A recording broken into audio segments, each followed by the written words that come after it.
Ya, Assalamualaikum warahmatullahi wabarakatuh. Salam olahraga, pemirsa. Apa kabar Anda pemirsa di sore hari ini? Senang sekali kami hadir kembali menjumpai Anda dalam program Dialog Olahraga. Tentunya bersama saya Muhammad Azril Nasution. Pemirsa, gelaran Pekan Olahraga atau PON ke-21 pada tahun 2024 ini mengangkat tema Bersatu Kita Juara yang syogianya akan digelar di Indonesia pada dua provinsi berbeda yakni Aceh dan juga Sumatera Utara. Di mana pagelaran ini nantinya akan berlangsung pada tanggal 8 hingga 20 September 2024. Lantas seperti apa kesiapan hingga persiapan dari pemerintah Provinsi Sumatera Utara untuk menggelar Pesta Olahraga Nasional ke-21? Mengingat pemerintah Provinsi Sumatera Utara bukan pertama kalinya menjadi tuan rumah pasca pada tahun 1953 silam atau sudah berumur 71 tahun silam. Pasti sudah memiliki pengalaman dan juga tahu cara statistiknya untuk melihat mana peluang-peluang besar untuk mengangkat dan mengharumkan nama Provinsi Sumatera Utara di kancah nasional. Tentunya pemirsa telah hadir pula bersama kami narasumber-narasumber yang hebat akan berdialog dengan kita dengan tema menariknya yakni persiapan tuan rumah PON Sumatera Utara tahun 2024. Dan untuk itu pemirsa kami hadirkan pula langsung narasumber yang pertama. Saya akan perkenalkan ke hadapan Anda. Beliau adalah Abangda Budi Syahputra SPD MSc, Kabid Olahraga Prestasi Dispora Sumatera Utara. Assalamualaikum, selamat sore Bang. Sore. Kabar baik Bang? Baik. Alhamdulillah, meski sibuk, terima kasih kami ucapkan telah hadir bersama kami di Studio 2 TVRI Sumatera Utara, Bangda. Saya panggilnya Bangda ya, boleh ya? Baik, dan yang kedua pemirsa untuk mempertajam informasi kita terkait tema kita, yakni telah hadir pula yang terhormat Bapak kita, Bapak Haji Afifi Lubis SH, selaku Ketua Harian PON Sumatera Utara. Assalamualaikum, selamat sore Pak. Waalaikumsalam, sore. Kabar baik Pak? Alhamdulillah, kabar baik. Sibuk belakangan nih ya Pak ya? Ya lumayan lah, namanya kerja. Namanya kerja. Menjelang 8 bulan ini kita akan menghadapi penyelenggaraan akbar ini. Banyak hal yang harus dipersiapkan dari banyak pihak, utamanya ini adalah pemerintah Provinsi Sumatera Utara.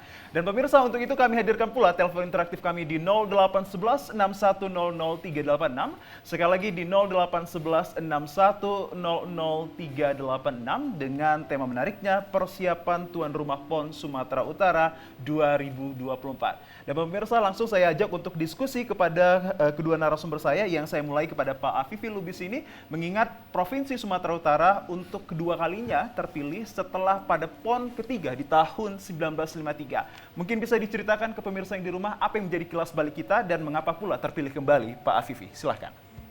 Baik, terima kasih Bung Azril. Pemirsa sekalian yang kami hormati, tentu PON ini menjadi sesuatu yang bukan sesuatu yang baru maksudnya, tapi menjadi sesuatu yang kita tampilkan kembali sebagaimana tadi disampaikan lebih kurang 71 tahun yang lalu penyelenggaraan Pekan Olahraga Nasional ini diselenggarakan di Sumatera Utara. Sumatera Utara menjadi tuan rumah yang pertama di luar Pulau Jawa. Ya. Setelah PON di Solo, kemudian PON di Jakarta, kemudian Sumatera Utara dalam PON ketiga tahun 53. Tentu peristiwa itu sudah berlangsung lama. Ada beberapa legacy yang ditinggalkan, ada beberapa bukti-bukti yang pernah tertinggal di sini tentang penyelenggaraan PON. Kita masih lihat stadion tua kita, stadion Teladan yang telah berumur 70-an tahun itu adalah salah satu bukti penyelenggaraan PON di Sumatera Utara yang diselenggarakan tahun 53 tersebut. Nah, tentu sejalan dengan perkembangan waktu, mengingat PON ini kan dilakukan bergilir sebagai tuan rumahnya antar provinsi-provinsi yang ada. Ya alhamdulillah kemarin ketika dilakukan bidding di Jakarta, Sumatera Utara terpilih kembali menjadi tuan rumah, tetapi polanya berubah.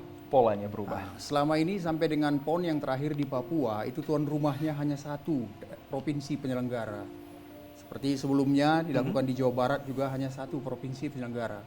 Tapi kali ini untuk tahun 2024 yang akan datang, ya, ini menjadi dua tuan rumah. Ketika itu kita berkolaborasi bersama dengan Aceh menjadi tuan rumah bersama. Maka ketika bidding kala itu masing-masing kepala daerah menyampaikan paparan gambarannya, kita didukung oleh para teman-teman dari provinsi-provinsi lain. Dalam sebuah rapat yang diselenggarakan oleh KONI maupun pihak Kemenpora. Maka kala itu Sumatera Utara dan Aceh terpilih sebagai tuan rumah bersama untuk penyelenggaraan PON tahun 2024 yang akan datang. Apa sebenarnya Pak esensi mengapa kembali terpilih Provinsi Sumatera Utara ini? Apa karena menjadi provinsi terbesar juga di Indonesia, 2 atau ketiga mungkin? Sebenarnya bukan masalah provinsi terbesar, tetapi kita menawarkan beberapa hal-hal menarik. Artinya tim penentu bidding juga dari Kemenpora, dari pemerintah maupun dari KONI pusat sendiri juga tentu mempertimbangkan berbagai hal yang bisa memungkinkan Sumatera Utara. Artinya memang dari sisi kota kita cukup besar. Ya. Kalau Sumatera Utara berbicara fasilitas, kita cukup punya. Artinya fasilitas hotel, fasilitas lain-lain, termasuk sarana olahraga yang masih ada, ini kita masih punya untuk dilakukan renovasi dan perbaikan-perbaikan. Bisa disebutkan sarana yang masih tertinggal? Masih tertinggal ada Gor Veteran. Hari Gor ini Veteran sudah kita renovasi, sudah baik. Itu juga menjadi salah satu bukti penyelenggaraan PON di PON ketiga kemarin ya? kemarin. Kemudian kita masih punya beberapa fasilitas-fasilitas lainnya. Seperti Sumut Sport Center kita di daerah Jalan Pancing, itu ada 6 venue di situ. Ya. Di samping juga ada beberapa gedung-gedung lainnya, termasuk GSG, Gedung Serbaguna kita yang sebenarnya sudah memenuhi standar untuk pertandingan-pertandingan PON. Baik. Tapi di samping itu, pemerintah Provinsi Sumatera Utara juga mengupayakan membangun venue-venue baru untuk tempat penyelenggaraan. Kita saat ini memiliki lahan seluas 300 hektar di daerah Sena. Deli Serdang Deli ya? Serdang, arah ke Pelabuhan Udara Kuala Namu, Bandar Udara Kuala Namu. Di situ kita membangun ada 5 venue. Baik, tahan sebentar Pak. Membangun 5 venue itu tadi kalau kita mengatakan bahwa PON ketiga itu terjadinya di 1953, artinya sudah 71 silam, banyak sekali bukti dan juga legacy. Begitu kata Pak Afifi yang juga menjadi sesuatu yang bisa dilihat kembali untuk ajang Pekan Olahraga Nasional ke-21 yang siogianya hadir di Sumatera Utara dan Aceh. Itu dari Pak Afifi. Kita tahan sebentar Pak Afifi agar kita ke Pak Budi. Sebenarnya kalau kita sudah membuka tadi bahwa PON ini yang kedua kali Pak. Lantas dari Bapak sendiri apa yang menjadi tawaran kepada masyarakat luas ini terhadap ajang yang begitu luar biasa ini Pak Budi? Silahkan. Ya, selamat sore. Selamat sore Bang Azrin ya, yang kami hormatin Pak Ketua Harian BP PON dan para pemirsa semuanya TPRI. Ya, dalam rangka ya, memperkenalkan ya, dan menginformasikan ya, Sumatera Utara, PON ini sangat mempunyai peranan yang sangat penting sekali dan sangat bermanfaat sekali bagi kita masyarakat Sumatera Utara. Dan kita adalah masyarakat di luar ya Pulau Jawa yang tadi sampaikan Pak Ketua Harian yang pertama dilaksanakan setelah Jawa. Jadi dari segi masyarakat kita bisa memperkenalkan budaya kita dan juga dari segi keolahragaan kita bisa memperkenalkan dan memberitahu bahwasanya memang Sumatera Utara ini notabene banyak melahirkan atlet-atlet yang berprestasi di tingkat nasional dan terutama nih di olahraga bela diri. Dan kita punya etnis budaya dan juga yang terakhir kita berharap ya PON ini bermanfaat ya pasca pelaksanaannya. Ya. Harapan kita yang pertama adalah bagaimana pemerintah pusat ya bisa memberikan kontribusi terhadap pembangunan venue, pembangunan tempat sarana olahraga. Kontribusi yang Anda maksud adalah uang yang harus digelontorkan terhadap Provinsi Sumatera Utara untuk membentuknya? Iya, paling tidak ada seperti kata Ketua Harian tadi, legacy. Ya. Ya, pada tahun pertama dilaksanakan di Medan, masih ada Stadion Teladan, ada stadion ada Veteran, Gedung Veteran. Ya, kita harapkan akan ada legasi-legasi yang pasca PON 2024 yang hari ini sudah dibangun beberapa venue di stadion atau di Desa Sena. Di antaranya adalah stadion utama. Ada material art, ya, ada atletik, ada motocross, ya, dan lain sebagainya yang semuanya ini sedang dalam tahapan-tahapan finishing dan tahapan-tahapan proses pembangunan tahap kedua di Di tahun Desa Sena, 2024. Kabupaten Deli Serdang, begitu ya Siap. Bang Budi? Iya, Kuala Namu. Kuala Namu. Baik, terkait ini persiapan menuju PON 2024 ini banyak masyarakat yang melihat terkait venue ini Pak. Banyak yang di luar sana melihat venue PON 2024 ini sepertinya masih seperti itu aja. Mungkin bisa diinformasikan kepada pemirsa di rumah ini terkait progresnya seperti apa. Mungkin kalau bisa diungkapkan secara percentage, boleh diungkapkan Pak Ketua Harian. Silakan Baik, Pak. terima kasih ya, Bung Azril. Sebenarnya masyarakat sendiri bisa menyaksikan secara langsung bagaimana progres perkembangan dari pembangunan venue atau penataan dan pembuatan venue yang saat ini kita lakukan. Dari 5 venue yang dibangun di kawasan Sumut Sport Center baru kita di kawasan Jalan Panci, di kawasan Jalan Desa Sena Desa tadi Sena. di daerah Deli Serdang, ini progresnya cukup cepat sebenarnya. Kita membangun satu stadion utama yang nanti direncanakan menjadi tempat penyelenggaraan pembukaan maupun penutupan. Tapi saya beritahu dulu informasi sebelumnya bahwa karena Sumatera Utara dan Aceh ini tuan rumah bersama, Ya. sudah diputuskan bahwa untuk opening ceremony PON itu nanti PON itu akan dilaksanakan di Aceh. Ya, Sementara untuk closing seremoninya akan dilaksanakan di Sumatera Utara. tepatnya tanggal 20 berarti begitu ya, Ya, Pak? tanggal 20. Tetapi kedua-dua ini tetap saja menyelenggarakan. Kedua daerah penyelenggara ini tetap saja menyelenggarakan opening maupun closingnya. Jadi ketika obor api PON itu dibakar di Aceh, dinyalakan tanda pembukaan, maka Sumatera Utara juga ada di sini kegiatan pembukaan yang dilakukan. Nah demikian pula ketika di Sumatera Utara nanti kita padamkan api PON-nya, tanda berakhirnya PON, di Aceh juga dilakukan. Nah jadi ini yang kita rencanakan. Pertama, ada stadion utama. Kemudian yang kedua, kita membangun satu stadion madya. Wow. Stadion madya ini diperuntukkan khusus untuk atletik. Kalau melihat standarnya, kondisi sekarang, mungkin kita punya lebih bagus nanti dari yang ada di Gelora Bung Karno itu. Lebih luas dengan 2 lapangan latih. Kemudian kita juga membangun gedung martial arts. Ini untuk olahraga uji tarung, bela diri. Nah, kemudian juga ada arena untuk volley indoor. Ya. Terakhir itu ada arena motocross. Jadi ini semuanya dipersiapkan. Artinya begini, venue-venue tadi tentu menjadi bagian penting. Ya. Sumatera Utara seperti tahun 53 yang lalu, begitu PON selesai maka tinggallah bangunan-bangunan sarana-sarana olahraga yang nanti akan diperuntukkan bagi kepentingan pembinaan olahraga di sini. Nah, kita juga berharap dengan menjadi tuan rumah seperti ini, maka salah satu yang bisa kita petik adalah kita juga akan menambah fasilitas sarana olahraga kita. Ya. Ya, seperti contoh saudara kita lah dari Sumatera Selatan, bagaimana pembangunan kompleks Stadion Jakabaring di Palembang yang begitu ya spektakuler, dilengkapi dengan berbagai sarana-sarana besar. Tentu Sumut juga punya keinginan demikian. Maka lahan 300 hektar yang sudah dipersiapkan itu menjadi bagian dari persiapan kita ke arah mempersiapkan Sumut Sport Center. Tentu ada juga harapan suatu saat andai Indonesia menjadi tuan rumah SEA Games, seperti pernahnya SEA Games itu diselenggarakan di 2 daerah, DKI dan Palembang.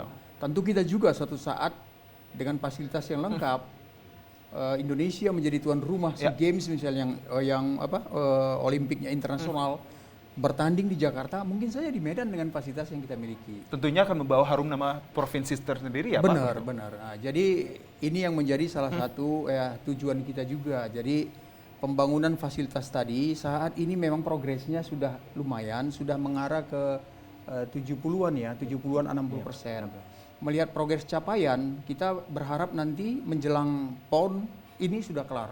Baik. Nah, sudah kelar, bahkan beberapa waktu yang lalu ada yang namanya tim delegate.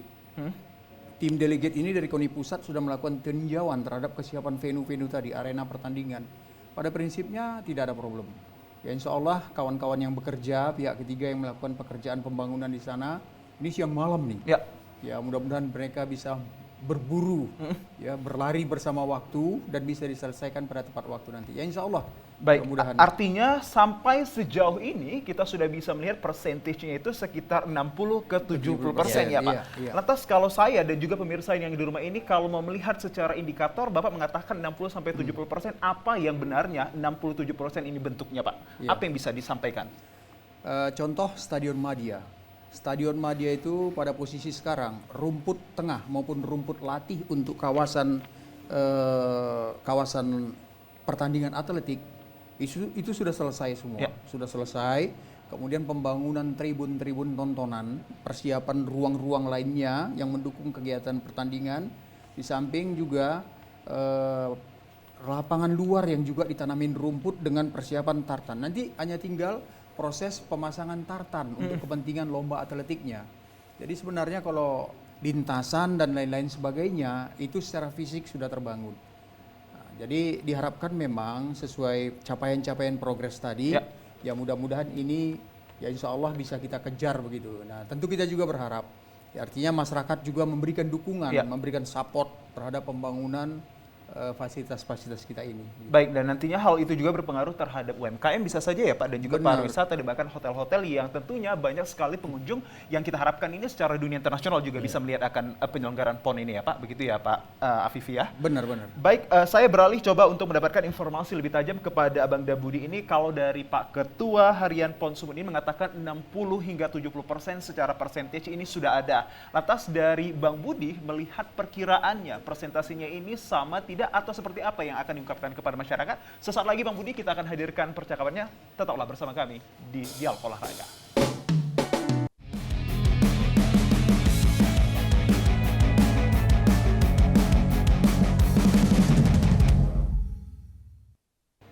Ya pemirsa, persiapan tuan rumah PON Sumatera Utara 2024 menjadi tema yang sangat menarik kali untuk kami hadirkan pada edisi Dialog Olahraga Jumat 12 Januari 2024 ke hadapan Anda pemirsa. Tadi kita sudah berbincang kepada Pak Afifi Lubis selaku Ketua Harian PON Sumut mengatakan bahwa sudah ada progres yang tampak 60 hingga 70% secara persentage terhadap venue dan progres-progres lainnya. Lantas dari kacamata Bang Budi Saputra selaku Kabid Olahraga Prestasi Dispora Sumut ini seperti apa pula terkait yang 60 hingga 70% ini atas progres yang sedang berlangsung, Bang Budi?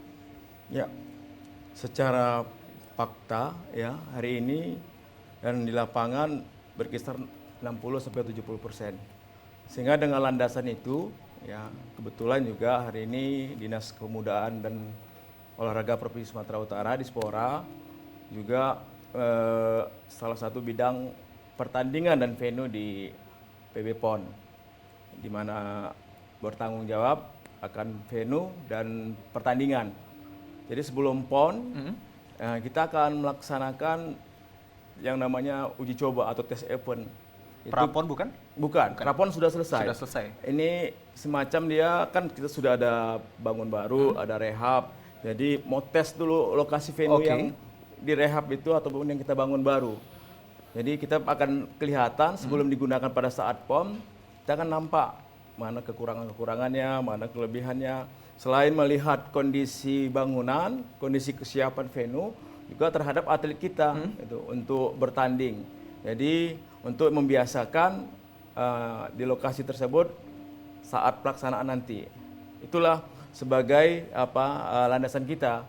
Itu berkisar di akhir bulan 2 atau di awal bulan 3 kita akan laksanakan tes event. Di antaranya ada atletik, ya ada kejuaraan-kejuaraan yang bangunannya yang menurut kita hari ini kita coba untuk dilaksanakan. Baik, lantas demikian pula Bang, ingin saya mewakili dari pemirsa sana, ada berapa cabang olahraga yang siogianya dipertandingkan Aceh dan Sumut sendiri ada berapa yang nanti akan dipersembahkan dan dipertontonkan kepada khalayak ramai, Bang Budi? Cabur yang mengikuti PON kita ini ya di Aceh itu ada 33, di Sumatera Utara itu ada 34. Di Sumatera Utara kita 34 cabur.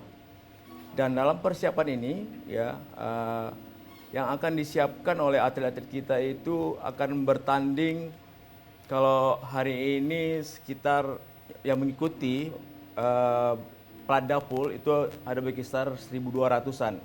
Artinya itu pool. Cuman yang akan mengikuti nantinya itu akan diseleksi lagi mungkin berkisaran 800, 600-an yang akan mengikuti PON nantinya. Oke, dari ke-34 untuk PON Sumatera Utara 2024 ini yang mungkin saja akan mencetak prestasi gemilang atau menjadi kontemplasi kita petik di PON ketiga itu apa nanti prestasi olahraga yang mungkin saja bisa bertahan atau lebih menjulang kembali, Bang Budi? Harapan kita sih kita ini punya atlet-atlet yang bela diri, ya, tarung.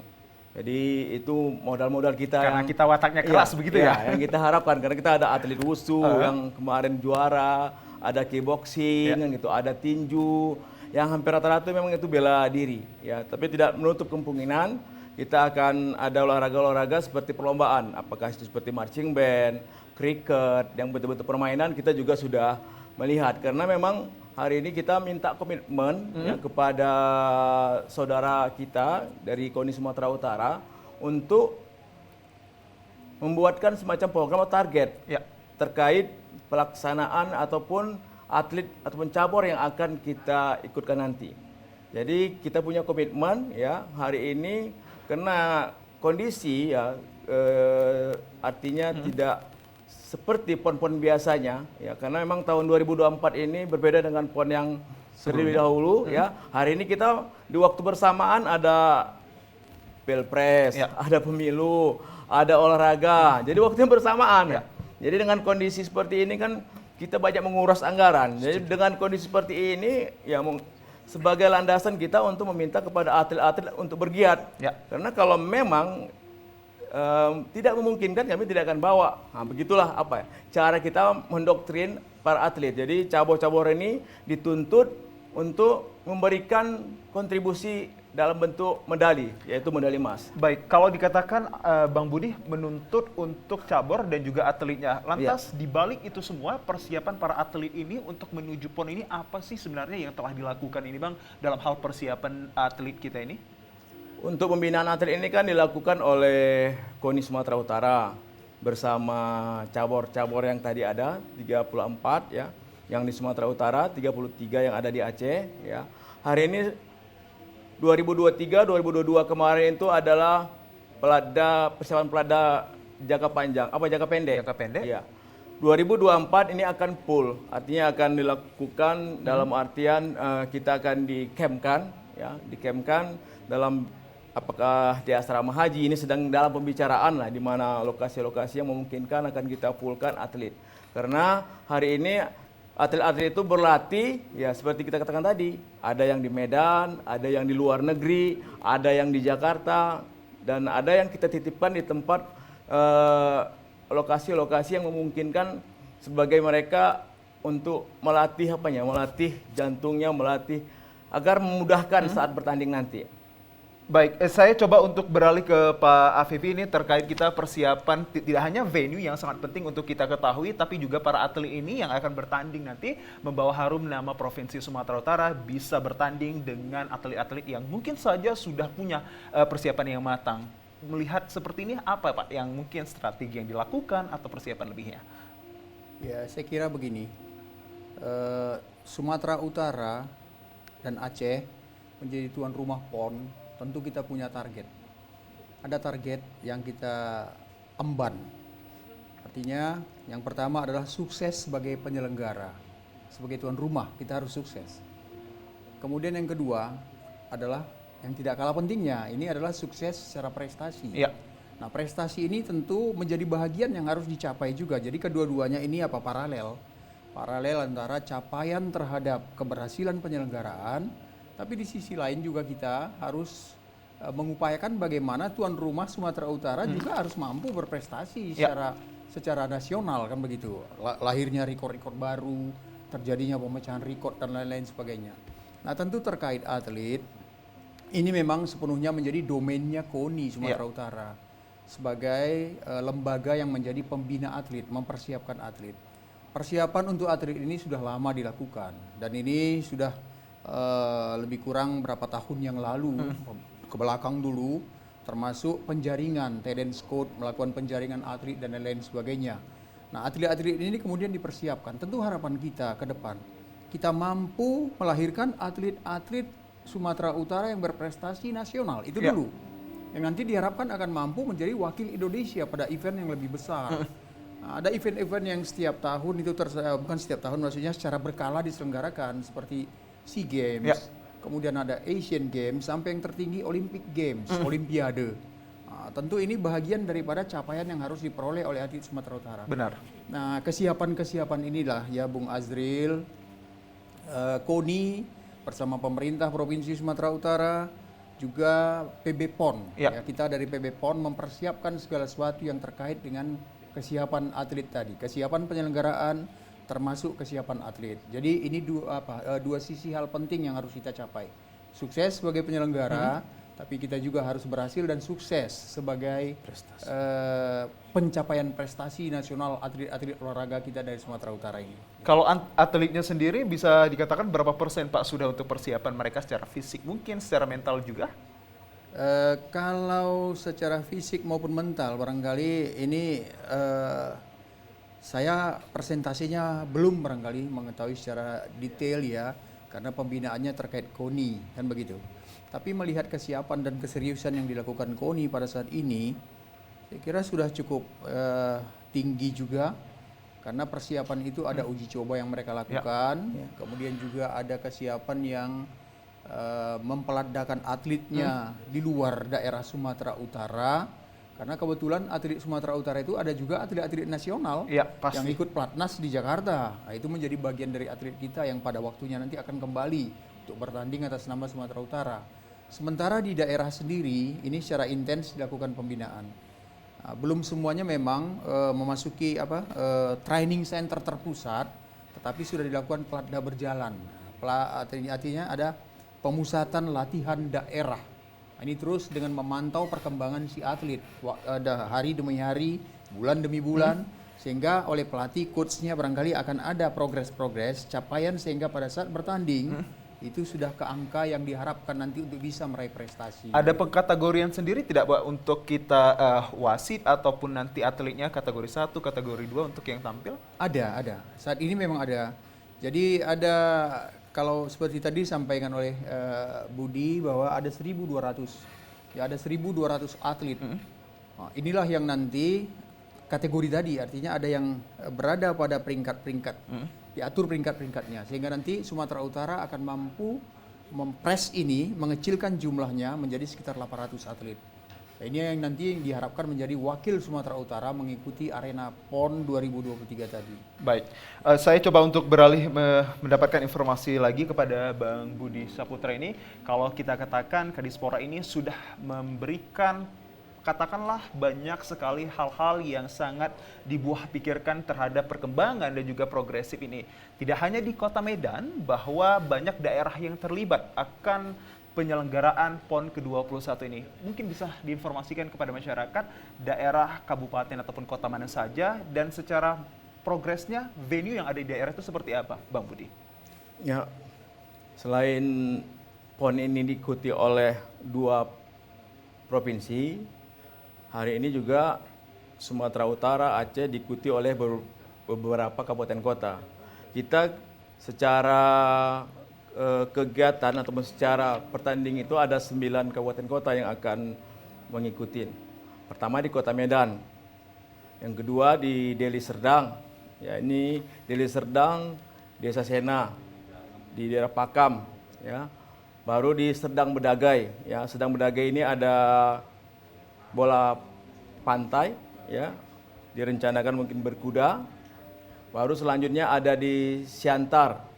Siantar itu ada tinju, ya. Kemarin tinju awalnya di Gor Veteran, tapi karena melihat kondisi, ya, ada komunikasi, melihat peluang itu banyak atlet tinju itu ada di Siantar, maka kita buat di Siantar. Selanjutnya di Simalungun, ya, dan Toba, ya. Simalungun itu ada ski air, ya, dan di Toba ski air, baru renang jarak jauh, perairan jauh, itu di Simalungun. Selanjutnya ada di Binjai, Binjai itu ada gulat, dan di Langkat itu ada sambo olahraga bela diri yang dari Rusia, dan selanjutnya terakhir ada di Brastagi, yaitu kita rencanakan itu ada catur di Hotel Sibaya. Dari ke-8 kabupaten dan kota yang ikut terlibat atas penyelenggaraan ini, kalau kita melihat secara progresif itu sudah bisa dikatakan rampung atau OTW rampung, Bang Budi? Iya, ya, sekali lagi ini kami sampaikan dalam rangka kebersamaan, ya, agar bersama-sama. Kalau mungkin kita pertama kali mengikuti itu Medan tuan rumah, hari ini ada 8 atau 9 ya kabupaten kota. Jadi persentasenya sekitar ya, karena di kabupaten kota itu hampir rata-rata itu rehab. Rehab Ya, semua. rehab. Saya pikir berkisar 60-70% ya. Berdasarkan progres yang kita terima ya, kita harapkan juga ini akan selesai itu di berkisaran paling cepat bulan 4 ya, paling lama itu di bulan 6. Ya, bulan 6. Karena memang kita harapkan tes event itu atau uji coba venue itu dilaksanakan di bulan 3 sampai berkisar di bulan 6. Karena ini rata-rata semua sudah ada, cuman hanya mengikuti standar. Jadi tidak sembarangan gitu. Makanya susah dalam penentuan gor-gor olahraga. Kita ketahui kan Kota Medan banyak fasilitas olahraga, gedung olahraga, tetapi yang sesuai dengan standar. Harapan kita ya, dengan ada standar yang ada, ini akan menjadi gambaran ke depan ya, bisa untuk mengikuti ya seperti jenjang ke depan, apakah Asian Games kan gitu kan, seperti Jakarta dengan Palembang, itu harapan kita. Jadi para kabupaten kota, pemerintahan kabupaten kota diharapkan dukungannya untuk menyiapkan venue-venue di kabupaten kota. Ini secara kontinu berarti komunikasi kepada pimpinan daerahnya ya Bang? Iya, pimpinan daerah. Terhadap progres PON 2024 nantinya. Iya, dan ini juga mereka menyatakan bersediaan. Jadi kita kemarin itu ya di awal-awal hampir beberapa kabupaten kota melayangkan atau meminta melalui KONI-nya menjadi tuan rumah gitu. Tapi ada tim yang nama tadi itu sampaikan Pak Ketua Harian dari KONI Pusat, ada tim Panwasra, ada TD. Jadi melihat standar-standar yang di lokasi venue itu kira-kira layak apa enggak. Baik. Sehingga mereka menyatakan siap untuk memberikan dukungan dalam artian Venue iya, tersebut. venue-nya ini untuk dilakukan rehab yang sudah ada, tapi bagaimana ini bisa standar, itu dia. Memberikan sentuhan inovasi baru terhadap penyelenggaraan PON 2024 nantinya. Lantas kalau kita tadi sudah berbicara terkait persiapan venue dan juga atlet yang sudah diungkapkan dari kedua narasumber ini, dan yang tak kalah pentingnya untuk kita ketahui bagaimana persiapan pemerintah Provinsi Sumatera Utara ini, mungkin saja dalam hal ini Kadispora Provinsi Sumut dalam hal fasilitas seperti transportasi, konsumsi hingga hotel bagi para pelaku penyelenggara PON 2024 nantinya. Sesaat lagi pemirsa.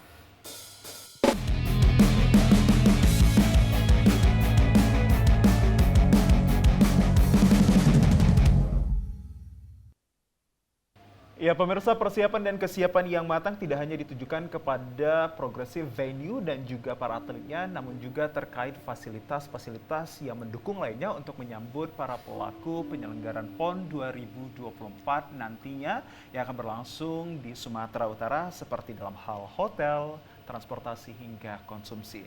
Seperti apakah persiapan yang telah dilaksanakan dan juga kematangannya ini, apa yang bisa didapatkan oleh masyarakat secara informasinya. Pak Ketua Harian PON Sumut, boleh diinformasikan Pak terkait hal tersebut kepada masyarakat di rumah. Nah, baik, terima kasih. Tentu PON ini kita sebut sebagai sebuah ajang pesta olahraga terbesar di Indonesia. Namanya pesta tentu butuh sebuah kesiapan dari semua sisi. Yang pertama sekali, Sumatera Utara ketika event PON berlangsung pasti akan dikunjungi oleh begitu banyak masyarakat, begitu banyak orang yang akan datang. Kita total dari sisi atlet saja itu sudah ribuan yang akan datang. Untuk seluruh, saat ini ada 38 provinsi termasuk 4 provinsi baru. Mereka semua menjadi peserta. Kalau diprediksi angka berkisaran 10.000 lebih nanti kemungkinan akan masuk ke Sumatera Utara. Wow. Nah, tentu ini butuh artinya kesiapan akomodasi. PB PON sendiri sudah mendeteksi, sudah melakukan koordinasi persiapan tempat-tempat tadi. Dan alhamdulillah Sumatera Utara ternyata memiliki fasilitas itu. Nah, ini salah satu yang keuntungan bisa dikatakan keuntungan kita. Artinya kita memiliki itu. Kita punya hotel dari mulai hotel berbintang 5 dan standar untuk penginapan atlet itu adalah hotel berbintang 3. Jadi hasil data antara hotel bintang 3 sampai dengan hotel bintang 5 ini ternyata terpenuhi. Rate kamar itu siap untuk itu. Jadi seluruh peserta PON nanti akan kita inapkan di kamar di hotel. Jadi tidak ada istilahnya diinapkan di tempat lain di luar hotel. Nah, ini yang pertama. Nah, tentu include dengan kegiatan akomodasi ini harus juga ditopang oleh konsumsi yang baik. Bagaimana kesiapan konsumsi? Apalagi yang akan bertanding ini kan adalah para atlet. Iya. Tentu butuh kalori yang benar. Nah, mereka butuh kalori yang benar, nggak boleh atlet sembarang makan kan begitu Healthy kan. food bisa ya, dikatakan. healthy food dan lain-lain. Tentu ini butuh para ahli gizi dan lain-lain sebagainya. Kesiapan ini juga sudah kita tempuh. Kita sudah melakukan komunikasi dengan para ahli gizi termasuk dengan pihak KONI pusat untuk bagaimana sebenarnya makanan atlet. Jadi ada beberapa komponen itu. Yang pertama mungkin kita akan melayani tamu-tamu VIP. Gubernur-gubernur mungkin bakal datang ke sini seluruh Indonesia, tamu-tamu dari luar negeri. Nah, ini mungkin berbeda pola makan food yang disiapkan untuk mereka kan. Taste-nya. Mungkin taste yang paling penting, taste kemudian packaging. Sementara atlet kan tidak taste dan packaging, Iya. tapi dia butuh kalori. Nah, berbeda untuk atlet. Nah, ada lagi nanti misalnya ini yang general sifatnya, panitia penyelenggara dari mulai linesman, misalnya petugas-petugas lapangan, venue, ini lain lagi pola sistem pemberian makanannya Ya. kan begitu. Terakhir nanti ada lagi kelompok-kelompok lainnya. Jadi oleh karenanya ini memang menyita perhatian yang besar. Kita harus benar-benar teliti terhadap hal ini. Karena kita juga mau jaga nama Sumatera Utara. Jangan karena faktor nginap yang tidak benar, makan yang nggak tepat, ini mengganggu. Apalagi pertandingan. Pertandingan kan butuh waktu untuk ngatur kapan tanding, kapan makan. Jadi tidak harus atlet begitu bomber tanding dikasih makan, kan tidak mungkin. Nah ini juga sudah kita sudah kita lakukan kajian-kajiannya. Nah, demikian juga halnya tadi Bung Azril terkait dengan transportasi. Ya. Transportasi juga ini sangat menentukan. Nah, ketiga faktor ini logistik ya. Ya. Ketiga logistik ini sangat menentukan. Seperti misalnya transportasi. Ini juga harus benar-benar standby disiapkan. Kita sudah lakukan penjajakan dengan segala kendaraan dan lain-lain. Kita ikat juga kerjasama dengan beberapa pihak. Akan kita lakukan MOU termasuk dengan Kementerian Perhubungan. Dari mulai tidak hanya berada di penyelenggaraan, tapi juga ketika atlet berangkat dari daerahnya ke Original Sumatera stationnya Utara. ya, Pak? Iya, benar. Jadi pesawat mungkin akan rate penerbangan akan sangat tinggi ke Sumatera Utara. Jadi lapangan terbang Kuala Namu itu nanti mungkin akan padat sekali, akan secara bergantian akan datang kontingen-kontingen tadi. Nah ini yang perlu kita dari awal kita sudah persiapkan. Jadi sejak mereka berangkat dari daerahnya, masuk di Kuala Namu, di Medan, terus masuk ke penginapan, ini semuanya adalah jalur-jalur transportasi yang harus disiapkan secara matang. Pengawasan bersama TNI Polri pasti ya, Pak? Jelas ya, pengamanan ya.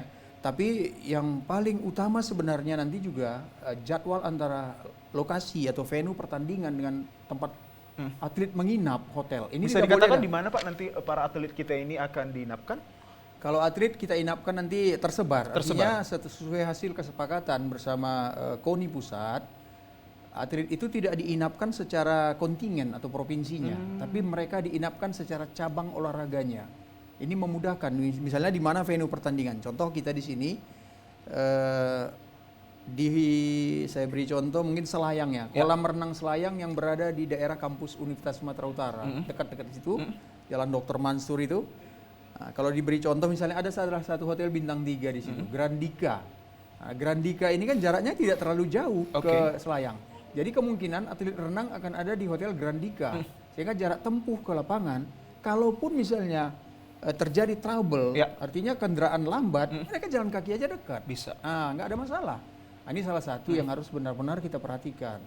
Misalnya bertanding di Binjai, nginapnya di mana, tentu harus diperhitungkan. Tapi alhamdulillah, Sumatera Utara dengan tingkat perkembangan pembangunan infrastruktur jalan yang baik, kami kira Binjai Medan kan sudah tidak terlalu jauh lagi ditempuh. Apalagi nanti kan rombongan akan dikawal Foraiders ke arena pertandingan. Kemudian Medan Deli Serdang juga tidak terlalu jauh lewat jalan tol kita. Jadi ini juga sudah dilakukan semacam simulasi, kita lakukan simulasi, hitung-hitung menit bertanding, sehingga sudah bisa disimpulkan nanti penempatan atlet pada hotel-hotel yang berdekatan dengan venue. Ada berapa hotel yang mungkin secara data nanti untuk para atlet kita ataupun para pelakunya yang lain, Pak? Bisa dikatakan datanya? Kalau totalnya itu lebih kurang ada lebih 50 hotel ada. 50 hotel. 50 hotel. Itu sudah memenuhi rate kebutuhan. Baik. Artinya di situ nanti penginap tidak hanya semata-mata atlet dan official, tapi di luar itu akan datang para pendukungnya. Nah, mereka ini juga kan butuh kamar. Jadi ini yang perlu. Jadi dalam kesempatan ini Bung Azril barangkali kita juga meminta kepada masyarakat, ya terutama para pengusaha hotel PHRI. Kita juga lakukan penjajakan kerjasama ini tinggal nanti meng-MOU-kan saja, mengikat kerjasama dengan para hotel. Kita juga berharap Sumatera Utara ini memberi kesan baik lah bagi tamu-tamu kita. Artinya tidak terjadi peningkatan lonjakan harga hotel yang tiba-tiba karena ada event begini. Oh ini dia orang kan, waduh di Sumatera Utara, wah ini kebangetan betul Pasti. katanya. Jadi Tapi ini kita perlu. pastikan untuk masyarakat di luar sana untuk me-welcome penyelenggaraan ini dengan leluasa dan juga berperilaku yang baik ya Pak, agar mencerminkan Sumatera Utara itu baik di mata nasional. Iya, karena keberhasilan penyelenggaraan PON itu tidak semata-mata oleh PB PON, tidak oleh pemerintah provinsi, tapi juga peran serta masyarakat mendukung suksesnya itu sangat dibutuhkan sekali. Baik, itu dia tadi informasi dari Pak Afifi terkait tentang logistik apa saja yang telah dilakukan dari pemerintah Provinsi Sumatera Utara ini. Saya beralih ke Bang Budi, kalau kita katakan venue dan juga atlet ini sudah dipersiapkan juga. Yang lantas yang menjadi harapan kita agar para atlet kita ini bisa nanti duduk dan bertanding secara maksimal. Dari Bang Budi, apa yang mungkin menjadi harapan dan juga informasi kepada para atlet yang mungkin saja nonton di rumah?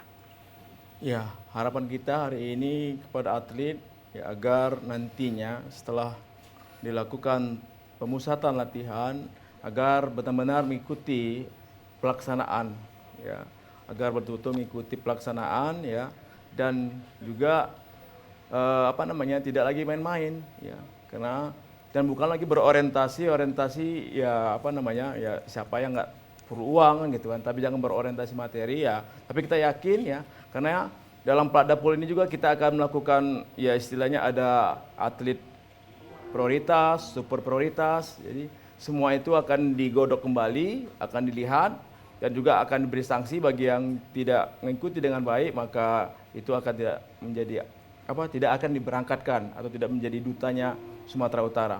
Itu harapan kita. Dan kita juga berharap nantinya para pengurus cabur, para pengurus KONI, semua yang berhubungan dengan penyelenggaraan pertandingan, kita harapkan betul-betul ini dilaksanakan dengan sebaik-baik mungkin gitu. Karena memang gendala-gendalanya adalah terkait hari ini adalah soal venue kita.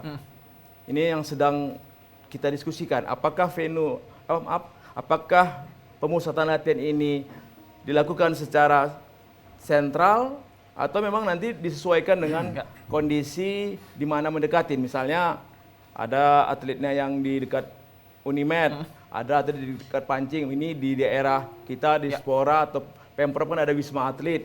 Apakah kita tempatkan di sini? Apakah tempatkan di Wisma atau memang nanti semua direncanakan di asrama haji? Ya, sejauh ini Bang Budi, mungkin sebelum kita berpisah, apakah Anda masih menemukan kendala terhadap venue kita? Kendala hari ini kita ada jalan keluarnya, yaitu akan membuat overlay. Jadi misal suatu venue itu tidak mencukupi ruangan-ruangannya, apakah ruang toiletnya, apakah ruang rapatnya, kita akan berharap akan melakukan dukungan dengan melakukan overlay. Jadi akan kita buat overlay di wilayah-wilayah venue. Jadi itu. Jadi mudah-mudahan lah insya Allah ya hari ini dengan dukungan kita semua ya, dengan dukungan para panitia PB PON ya, bersungguh-sungguh saya yakin insya Allah semua bisa dihadapin dengan kondisi seperti ini. Baik, begitu juga menjadi harapan Pak Afifi ya untuk penyelenggaraan ini agar berjalan dengan baik dan juga lancar hingga pada tanggal 8 dan juga 20 September 2024 untuk tetap mengharumkan nama Provinsi Sumatera Utara. Begitu ya dari kedua narasumber. Dan pemirsa, tanpa terasa sudah 1 jam hampir kami menemani Anda dalam program Dialog Olahraga edisi hari ini Jumat 12 Januari 2024. Siogianya memberikan banyak informasi kepada kita terkait penyelenggaraan PON ke-21 yang akan berlangsung pada Aceh dan juga Sumatera Utara. Dan pastikan pemirsa Anda tetap mengikuti Dialog Olahraga pada episode selanjutnya. Namun sebelum berpisah kami ucapkan terima kasih atas kehadiran kepada yang terhormat Bapak Afifi Lubis selaku Ketua Harian PON Sumut dan juga disusul dengan Abangda Budi Syaputra SPDMC selaku Kabid Olahraga Prestasi Diaspora Sumatera Utara atas segala informasi yang telah diberikan. Terima kasih Abangda dan juga selamat sore kepada Anda pemirsa. Kita akan bertemu di episode selanjutnya. Saya Muhammad Adrian Setion. Selamat sore. Assalamualaikum.